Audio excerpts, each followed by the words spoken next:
if you don't need that money immediately, if you have access to borrow against it, if you have ways to generate income off of it, that's been our whole thesis at Digital Wealth Partners and Digital Ascension Group, is create these solutions before they were needed so that people have access to them once the price reaches significantly higher levels and they don't have to liquidate, deal with the tax implications on the capital gains, whether those are long-term or short-term. This individual that mentioned, he said he bought higher in the recent past. You hadn't been holding it for a year, so you're going to be subject to short-term capital gains on that. Now, I would love it if Trump would come out and say, no capital gains on crypto.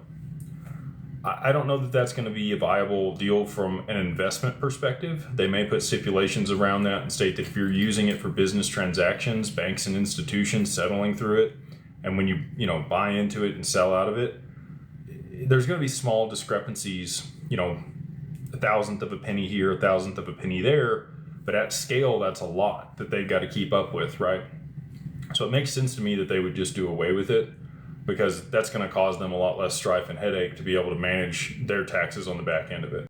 But again, you probably want to structure this stuff inside of some type of entity just for creditor protection and the ability to pass it on to your loved ones on the other side of price appreciation. That's a lot of what we talk about here. Setting up an LLC, setting up a trust, structuring things the right way to be able to mitigate creditor risk, and taxes. You get the full breadth of the tax code inside of an LLC. You get much more. And it needs to be a reasonable corporation. Like, you have to do the corporate veil. There's got to be meeting minutes and all the stuff that we provide everybody if they work with us. If you work with somebody else and you do it a little bit cheaper, just make sure you're doing those things to maintain your corporate veil.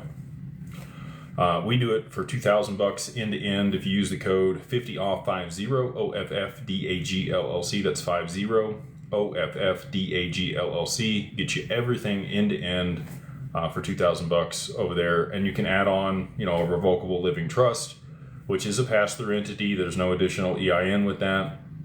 You will need to do a bridge or an assignment. We set things up in Wyoming. For lots of reasons. Many people here have watched this spiel a whole bunch of times, but we might have new viewers either now or later. So the reasons we choose Wyoming: one, strong creditor protection there. You get the same pretty much as Nevada, where you have charging order protection, and then in addition to that, the full tax code. You get the creditor protection. You have no state taxes there in Wyoming. So that can be beneficial.